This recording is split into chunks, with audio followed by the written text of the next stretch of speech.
Hello students, आप सबका welcome है अल्फा मेंटर्स के ऑनलाइन क्लासेस में, जहां पे मैं आपसे बात कर रहा हूं चैप्टर 9 के 6th यूनिट एनसीईआरटी में lines and angles.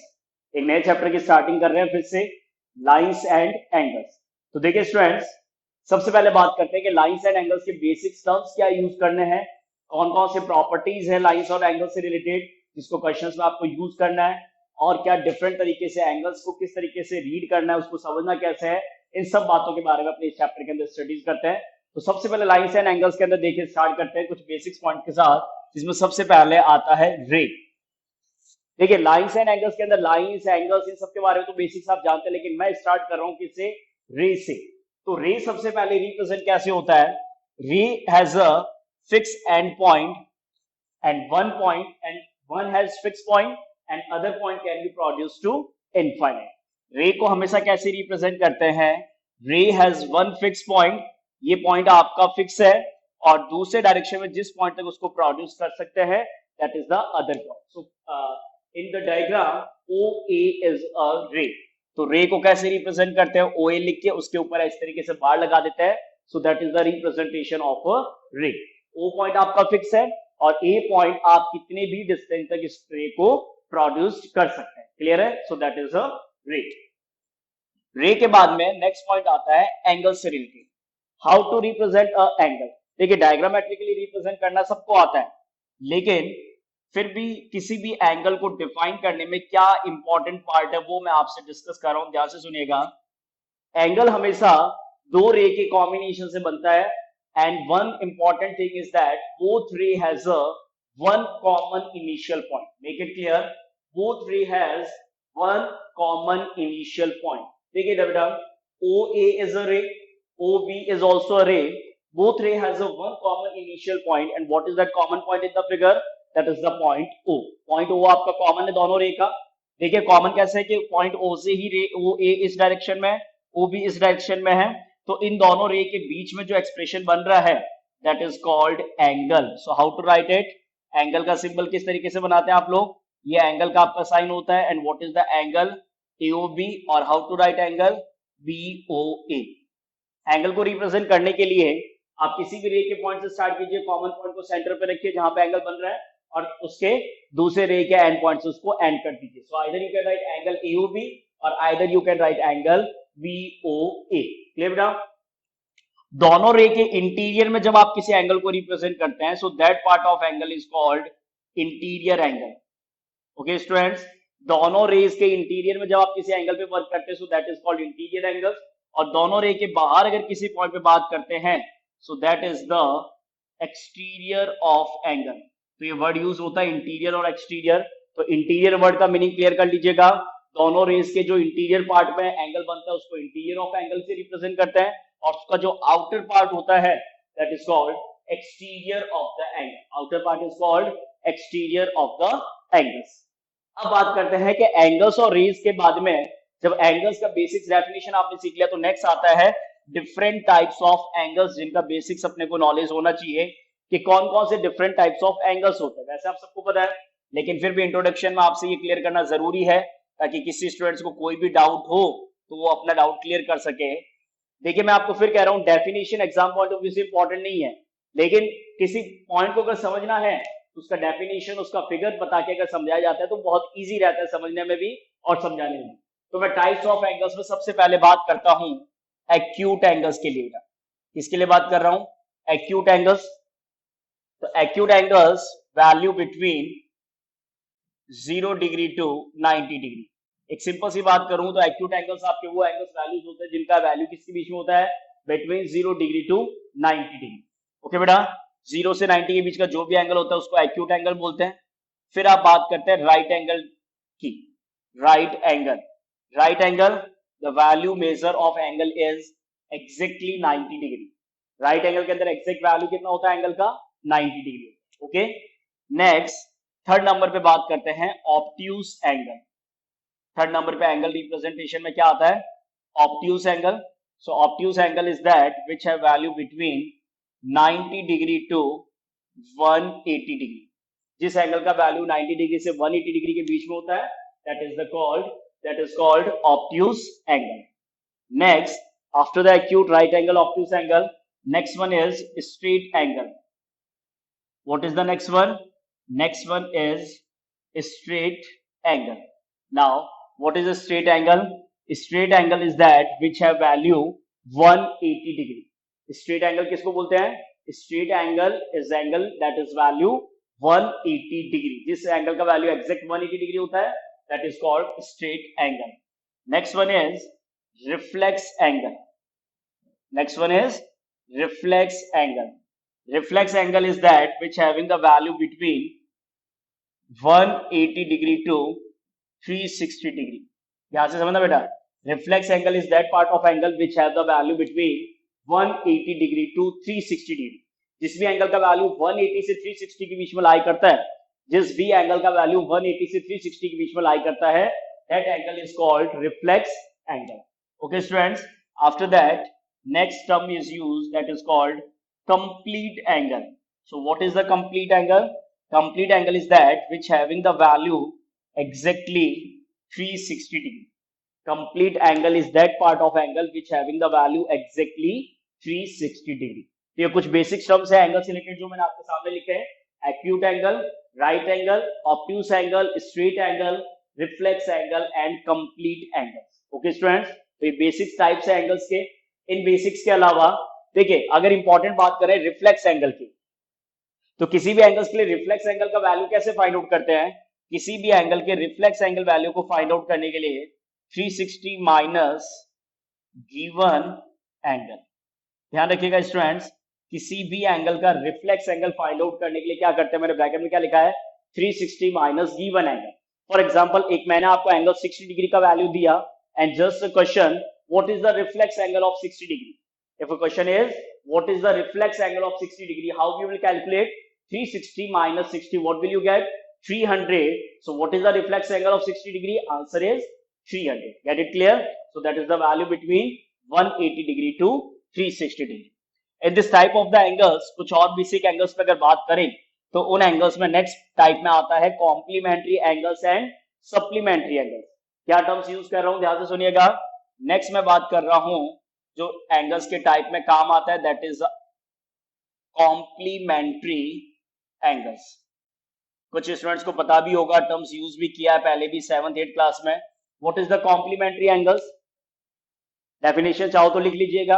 Complementary angles are those pair of angles which having the sum as 90 degree. Important part is complementary angles are those pairs of angle which having the sum as 90 degree.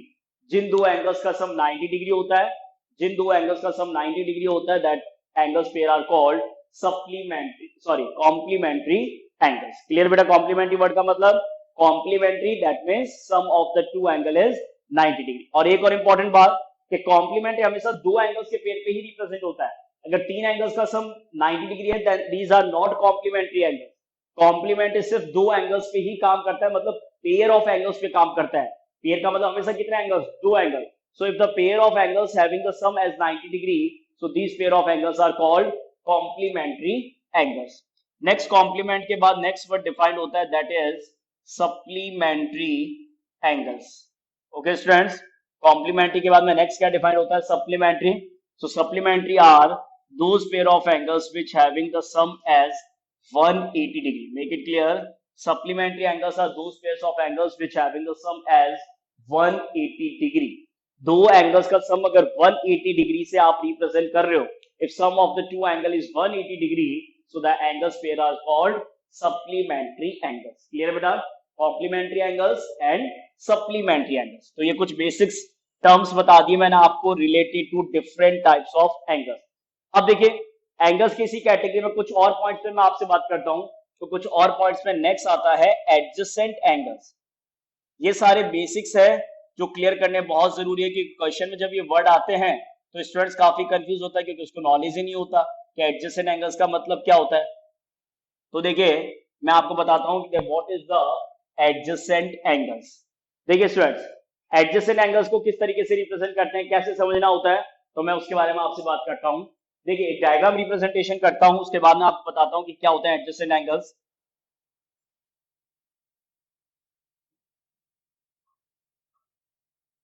देखिए students, मैंने एक ही initial common point ओ से three raise को different direction में represent किया है। One is ray O A, one is ray O B and one is ray O C. तो सबसे पहले एक इंपॉर्टेंट बात तो ये है कि तीनों रेज के अंदर एक इनिशियल कॉमन पॉइंट फिक्स है। समझ में आ रहा है सबको? तीनों रेज का इनिशियल कॉमन पॉइंट फिक्स है and what is that common point in this figure? That is the point O. Clear है? अब देखिए, ओ ए रे है, ओ बी भी रे है और ओ सी भी रे है। तो एडजस्ट एंगल स्क्वायर्स किसको बोलते हैं? तीन बातें एक साथ फॉलो करनी होती है, उन एंगल स्क्वायर को बोलते हैं एडजस्ट एंगल्स। कौन कौन सी तीन बातें? First, that they has a one common initial point. दोनों तीनों रे के बीच, मतलब जिस भी पेयर को आप एडजस्ट एंगल्स बताएंगे ना, उनका इनिशियल कॉमन पॉइंट क्या होना चाहिए? सेम होना चाहिए। इनिशियल कॉमन पॉइंट क्या होना चाहिए? सेम होना चाहिए। इसके बाद में नेक्स्ट पॉइंट में ये होता है कि जो आपके पास ये नॉन कॉमन रेज है, ये डिफरेंट डायरेक्शन में होने चाहिए। जैसे एक डायरेक्शन ओ ए है और एक डायरेक्शन क्या है? ओ सी है। और इन दोनों रेज के बीच में अगर कोई एक और रे लाई करता है, जैसे ओ ए और ओ सी के बीच में कौन सा रे लाई कर रहा है? O B. So the angles which is formed, that names are angle AOB and angle BOC. So what to write? Angle AOB and angle BOC are adjacent angles.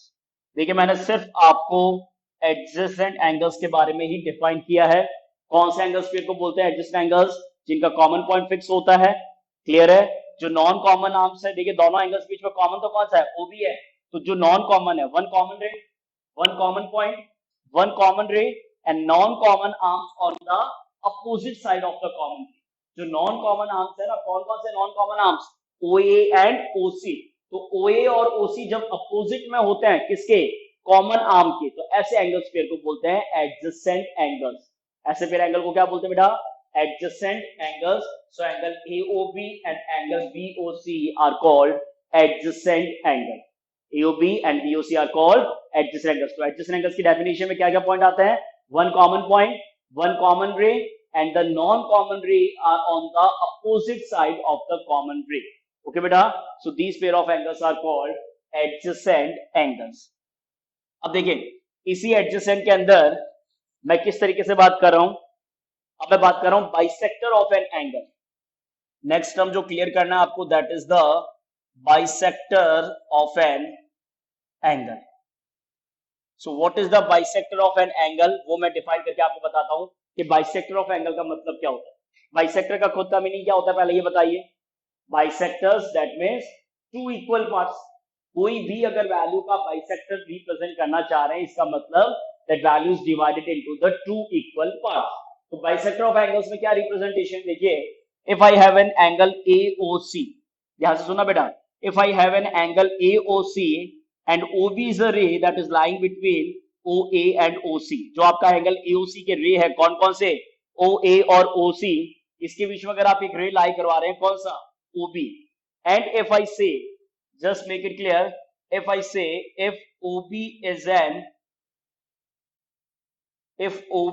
an angle bisector, अगर OB आपका क्या है?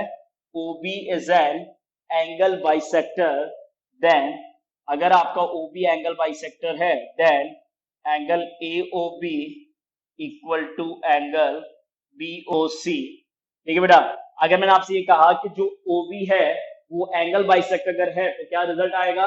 Angle AOB equal to angle BOC equal to half of angle AOC. That is the means of bisector of an angle. Okay students, clear है सब आप लोगों का? Point समझ में आ गया होगा। What is the bisector of an angle? Bisector of an angle is that ray which divides the angle into two equal parts. So if any ray is lying between the two rays, अगर कोई भी रे दो raise के बीच में लाई कर रहा है, इसका मतलब, और कंडीशन में क्या है? If OB is an angle bisector, then what we can write? Then we can write AOB equal to BOC. And if both these two angles are equal, so definitely these equal angles are half of the complete angle, that is the complete means that is the angle AOC. समझ में आ गया? इसी तरीके से देखिए, और करके मैं इसमें क्या लिख सकता हूं, ये दोनों जो इक्वल है वो टोटल एंगल के हाफ के इक्वल है। तो ये अगर कंपैरिजन में ऐसे कर सकता हूं, जो AOC है that will be the twice of angle AOB, और AOC is equal to twice of angle BOC। बताइए सही है या नहीं है? बिल्कुल करेक्ट होगा। देखिए जो दोनों एंगल्स के पार्ट्स इक्वल होंगे वो टोटल एंगल AOC का तो हाफ हो जाएगा, तो जो एंगल AOC है वो उन पार्ट्स का क्या होगा? डबल ही होगा ना। जो एंगल AOC है वो जो एंगल्स बन रहे हैं उन पार्ट का क्या होगा? डबल होगा। जैसे ये कंप्लीट अगर 60 है, कंप्लीट अगर 60 है तो बाइसेक्टर के कितना होगा? 30 30। और अगर ये 30 है और ये बाइसेक्टर है तो ये कंप्लीट वैल्यू कितना होगा? AOC 30 का डबल हो जाएगा, दैट इज द 60 डिग्री। तो इस तरीके से बाइसेक्टर ऑफ एंगल्स को क्वेश्चंस में यूज करना होता है, इस तरीके से कंसीडर करना होता है। और एक इंपॉर्टेंट बात और होती है कि बाइसेक्टर्स ऑफ एंगल्स जब भी बनता है तो जो एंगल्स आपस में इक्वल होते हैं these are always the adjacent angles. ये ध्यान रखिएगा, बाइसेक्टर ऑफ एंगल्स को जब भी आप इक्वल कंडीशन में रिप्रेजेंट करते हैं तो बाइसेक्टर ऑफ एंगल्स हमेशा कौन से एंगल्स पेयर होते हैं? एडजेसेंट एंगल्स होते हैं। बाइसेक्टर ऑफ एंगल्स कौन से पेयर ऑफ एंगल्स होते हैं? एडजेसेंट एंगल्स होते हैं। नॉन एडजेसेंट एंगल्स में कभी भी एंगल बाइसेक्टर पॉसिबल नहीं। Make it clear? So that is the bisector of an angles.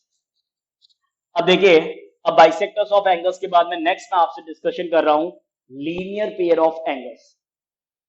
और लीनियर पेयर ऑफ एंगल्स आपके एनसीईआरटी बुक में एक्सॉइम नंबर 6.1। बहुत ध्यान से सुनिएगा क्या कंडीशन है। Axiom number 6.1 that is named as linear pair axiom. Okay students, axiom number 6.1 को आप किस नेम से रिप्रेजेंट करते हैं? Linear pair axiom. In short I will write LPA। कुछ लीनियर पेयर LPA को लीनियर पेयर एक्सॉइम भी बोलते हैं और कुछ LPA को लीनियर पेयर ऑफ एंगल्स भी बोलते हैं। बहुत तक है क्योंकि जो एक्सॉइम से वो किस पे हो रहा है? एंगल्स पे अप्लाई हो रहा है। जो एक्सॉइम है आपका वो किस पे एप्लीकेबल है? एंगल्स पे एप्लीकेबल है। So LPA is either called linear pair axiom और either it is called linear pair of angle. अब बात करते हैं कि क्या मतलब है एक्सॉइम का। तो देखिए एक्सॉइम सबसे पहले आपको ये क्लियर करना होगा कि एक्सॉइम्स आपके कंडीशंस में वो स्टेटमेंट होते हैं which need not to be proved. Axioms are those statements which need not to be proved. Axioms वो स्टेटमेंट है जिनको किसी तरीके के प्रूफ की जरूरत नहीं है। इसका मतलब वो स्टेटमेंट यूनिवर्सल ट्रुथ है जो हमेशा एप्लीकेबल होंगे। ठीक है, अब देखिए इस लीनियर पेयर एक्सॉइम को समझाने के लिए एक सिंपल सा पॉइंट में आपसे बात करता हूं। आप मेरे को ये बताइए, जो मैंने डिफरेंट टाइप्स ऑफ एंगल्स में आपको बताया था उसमें एक एंगल का टाइप था कौन सा? Straight angle. तो स्ट्रेट एंगल का वैल्यू कितना होता है? स्ट्रेट एंगल का वैल्यू तो 180 होता है। How to represent straight angle? तो स्ट्रेट एंगल कैसे रिप्रेजेंट होता है? तो उसमें देखिए क्या कंडीशन है, आप सबको मालूम है क्या? अगर दोनों रे, यहां से सुना बेटा, एंगल कैसे बनता है पहले तो ये बताओ। एंगल हमेशा दो रेज से बनता है। दो रेज का अगर एक कॉमन पॉइंट होता है, if two ray has one common initial point so they form an angle. If two ray has one common initial point so they form an angle. तो देखिए अगर मैं इस तरीके का डायग्राम रिप्रेजेंट करता हूं जिसमें OA रे और OB रे दोनों का कॉमन पॉइंट तो OA है, but these are exactly opposite to each other. देखिए एक तो होता है नॉर्मली किसी भी तरीके से रिप्रेजेंट करना, और एक फिक्स कंडीशन है कौन सा? That if the both rays having one common initial point and both are opposite to each other.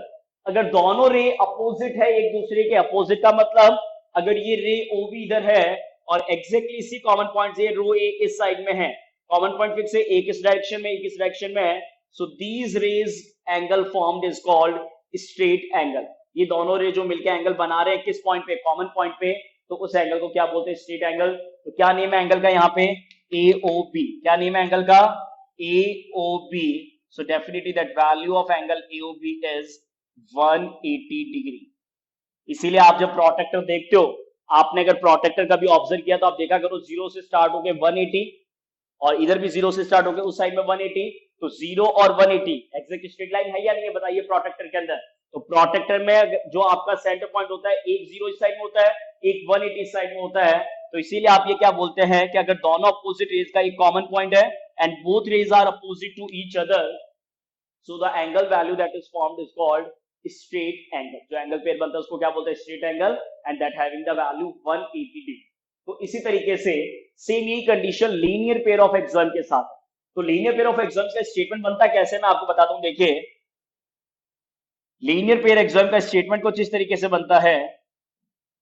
अब मैं आपसे बात कर रहा हूं that AOB is a straight line. ध्यान से सुनिएगा, स्ट्रेट एंगल की बात कर ली, अब मैं आपसे बात कर रहा हूं AOB is a straight line. AOB is a straight line. Straight मतलब स्ट्रेट, कहीं पे भी ब्रेक नहीं होना चाहिए बीच में। AOB is a straight line and if a ray stand on a line, ध्यान से सुनेगा मेरी बात को, जो मैं आपसे रिप्रेजेंट करना चाह रहा हूं. AOB is a straight line. If a ray OC, तो डेफिनेशन क्या लिखेंगे? If a ray stands on a line, लिखिए कॉपी में, if a ray stands on a line, then the pair of angles formed is called, then the pair of angles is formed is called linear pair angles. Then the angles pair is formed is called linear pair of angles. समझ में आ गया?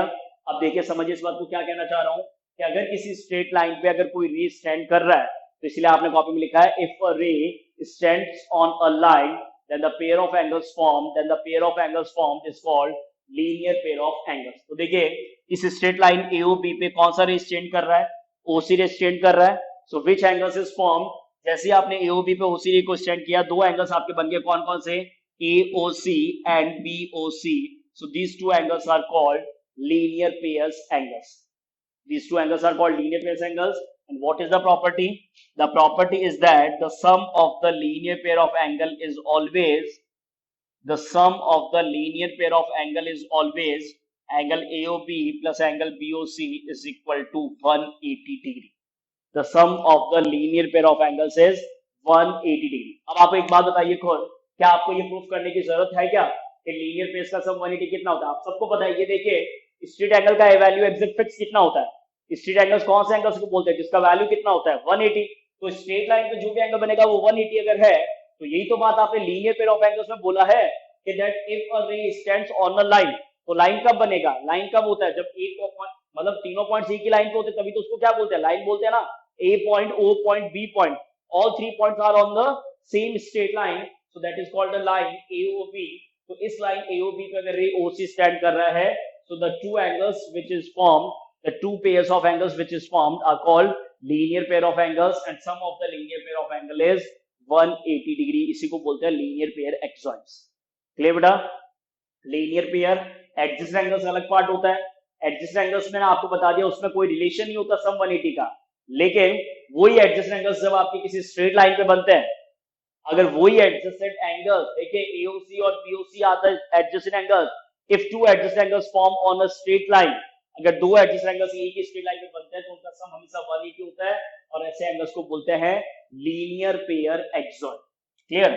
इसी तरीके से एक statement और है NCERT में, मैं आपको बताता हूं. That is the axiom 6.1 and that is also written as converse of axiom 6.1.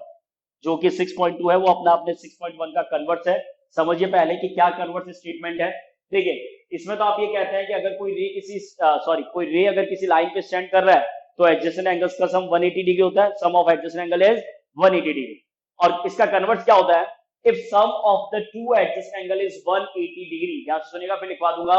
If the sum of the two adjacent angle is 180 degree then they form a straight line.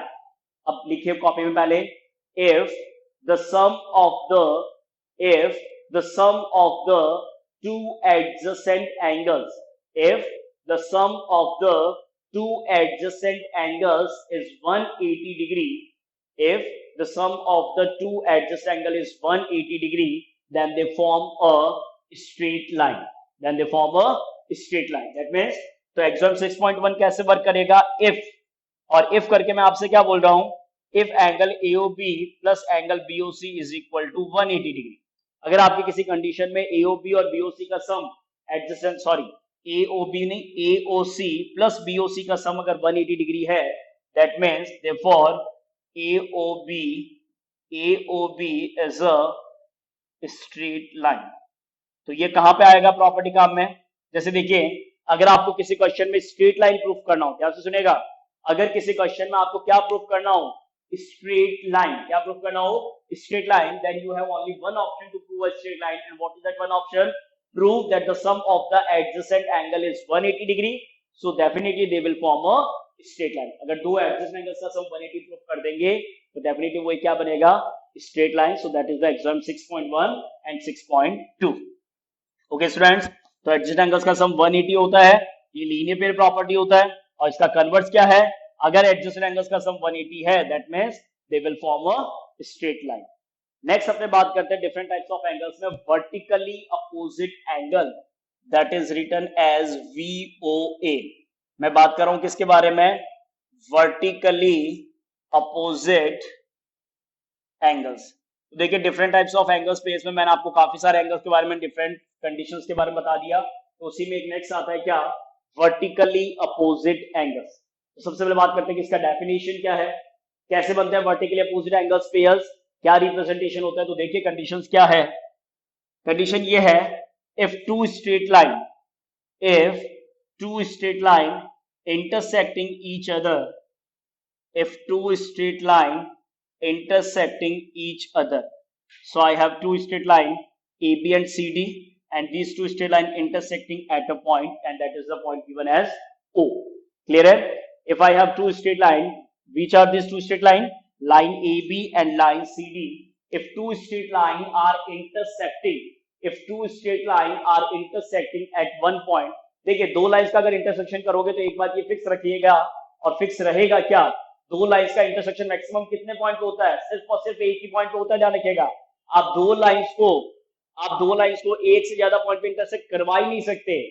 There is only one intersection point of the two lines. दो lines अगर intersecting है तो उनका सिर्फ और सिर्फ एक ही point होता है, ध्यान रखिएगा। तो इस फिगर में ए बी और सी डी कहां पे इंटरसेक्ट कर रहे हैं? पॉइंट ओ पे। सो the angle formed on the opposite of the vertex, so the angle pair formed on the opposite side of the vertex. देखिए जहां पे इंटरसेक्ट हो रहा है उसके अपोजिट साइड्स में जो एंगल बन रहे हैं, उन एंगल्स पेयर को क्या बोलते हैं? उन एंगल्स पेयर को क्या बोलते हैं? Vertically opposite angle. So what is the complete definition? If two lines AB and CD intersecting at a point O, so the angles formed on the opposite of the intersection point, कौन कौन से बन रहे हैं बताइए? Angle AOC, कौन से angle बन रहे हैं? AOC and angle BOD। Make it clear, कौन कौन से एंगल बन रहे हैं? AOC and angle BOD। तो AOC और BOD जो एंगल्स बन रहे हैं, AOC और BOD जो एंगल्स बन रहे हैं, these angles are called vertically opposite angles. So one more pair is formed, that is, एक और पेयर बन रहा है, कौन सा? AOD। कौन सा एंगल बन रहा है? AOD। और कौन सा एंगल बन रहा है? BOC। So if two lines intersect, there are always two possible of the vertical opposite angles pair formed, and these angles are respectively AOC and BOD, and other pair is AOD and BOC. So these pair of angles are called vertically opposite angles. Now in our NCERT book there is a theorem 6.1, ध्यान से सुनिएगा। there is a theorem 6.1, copy में लिखिए statement, prove that, copy में लिखिए फटाफट से, देख क्या रहे हैं? थ्योरम 6.1 का स्टेटमेंट क्या है? Prove that the vertically opposite angles are equal. इसको कंप्लीट अगर लिखना है तो इस तरीके से लिख सकते हैं, if two lines intersecting each other, इसको इस तरीके से भी दिया जाता है एग्जाम में, prove that if two lines intersecting each other then the vertically opposite angles pair formed are equal. If two lines intersecting each other, then prove that the vertically opposite angles pair formed are equal. जब दो lines intersect करते हैं तो जो vertically opposite angles pair बनते हैं वो क्या होता है? इक्वल होता है। ये आपको प्रूफ करना है, ये आपका स्टेटमेंट है थ्योरम का। क्लियर है? तो जब भी एग्जाम में कोई थ्योरम प्रूफ करने के लिए आता है, स्टेटमेंट आपने लिख दिया, तो थ्योरम प्रूफ के अंदर देखिए प्रीवियस 8 क्लास में तो क्या होता था, कोई भी प्रॉपर्टी जब आपको रीड करवाते थे तो जस्ट एज अ प्रॉपर्टी उसको यूज करना होता था, उसके किसी प्रूफ के बारे में डिस्कशन नहीं है। लेकिन अभी 9th क्लास के अंदर थ्योरम्स आते हैं। थ्योरम्स का मतलब होता है जिन स्टेटमेंट को आपको खुद को प्रूफ करना है। थ्योरम्स आपके वो पार्ट है जिनके स्टेटमेंट को खुद को आपको प्रूफ करना है। तो आपको ये प्रूफ करके बताना है क्या, कि जो वर्टिकल अपोजिट एंगल्स पेयर बनते हैं, आपको ये प्रूव करके बताना है क्या, जो वर्टिकल अपोजिट एंगल्स पेयर बन रहे हैं वो आपस में क्या होते हैं? इक्वल होते हैं। ये आपको प्रूफ करना है। गिवन क्या लिखेंगे? लाइंस AB एंड CD लिखिए गिवन में, two lines AB and CD, two lines AB and CD intersecting each other, two lines AB and CD intersecting each other at point O, intersecting each other at point O। ये हो गया आपका given. Given के बाद में आप लोग को लिखना होता है टू प्रूव। क्या प्रूफ करना है? तो टू प्रूव में आप लिखिए first part, angle AOC equal to angle BOD, and second part में angle AOD equal to angle COP। दो एंगल्स पेयर बनते हैं तो आपको इन दोनों एंगल्स को इक्वल करना है, तो वो मैंने बोर्ड पे लिख दिया आपके लिए, AOC is equal to BOD and other pair is AOD equal to COB। इन एंगल्स पेयर को आपको इक्वल प्रूफ करना है। जब किसी थ्योरम को प्रूफ करते हैं तो उसमें गिवन टू प्रूफ के बाद में नेक्स्ट आता है कंस्ट्रक्शन। तो कंस्ट्रक्शन देखिए वो पार्ट है जो किसी क्वेश्चन में रिक्वायर्ड होता है किसी थ्योरम में, और किसी थ्योरम में नहीं भी रिक्वायर्ड हो सकता है। कंस्ट्रक्शन आपका वो पार्ट है जो किसी थ्योरम में रिक्वायर्ड हो भी सकता है और किसी थ्योरम में रिक्वायर्ड नहीं भी हो सकता, कोई प्रॉब्लम नहीं है। जैसे इस थ्योरम को अगर प्रूफ करना है कि वर्टिकल अपोजिट एंगल्स इक्वल होते हैं तो इसका कोई कंस्ट्रक्शन पार्ट नहीं है, ठीक है। तो कोई कंस्ट्रक्शन पार्ट नहीं है तो किस तरीके से प्रूफ करते हैं, तो कंस्ट्रक्शन जब पार्ट नहीं है तो डायरेक्टली आता है क्या, प्रूफ। क्या आता है, प्रूफ। और प्रूफ में क्या लिखते हैं, कैसे लिखते हैं, देखिएगा इधर, रे ओ ए। मेरी बात को ध्यान से सुनिएगा, जिस एंगल्स के बारे में मैं बात करना चाह रहा हूं, मैं बात कर रहा हूं किसके बारे में, रे ओ ए। कौन से रे पे बात कर रहा हूं बेटा, O A. Ray O A stands on a line, ray O A stands on a line. O A जो है वो किस लाइन पे स्टैंड कर रहा है, on a line COD। Therefore, तो मैंने आपको क्या बताया था, लीनियर पे एंगल्स क्या होता है, जब कोई रे किसी लाइन पे स्टैंड करता है तो एडजेसेंट एंगल्स का सम कितना होता है, 180। तो देखिए इसको सिंपल करने के लिए क्या करते हैं, एंगल्स को नेमिंग कर देते हैं, 1 2 3 4। समझ रहे हो क्या बात को, सिंप्लीफाई करने के लिए पूरा एंगल्स का नेम नहीं लिखना पड़े, इसलिए मैंने एंगल AOC को क्या नाम दे दिया, 1, BOD को क्या नाम दे दिया, 2 3 और 4। तो अगर रे OA लाइन COD पे अगर स्टैंड कर रहा है, that means therefore angle 1, what we can write, angle 1 plus angle 3 is equal to 180, equation number 1। और ब्रैकेट में रीजन लिखते हैं, मैं शॉर्ट में लिख रहा हूं क्या, लीनियर पेयर एंगल्स। कौन सा एंगल पेयर है, linear pair angles, that is written as LPA। Again वापस से ये चीज फिर से रिपीट करते हैं, तो देखिए अभी तो 1 और 3 का सम 180 आया, अब 3 और 2 का सम 180 भी आएगा। कैसे, OD is a ray stand on line AOB, so what I will write, ray OD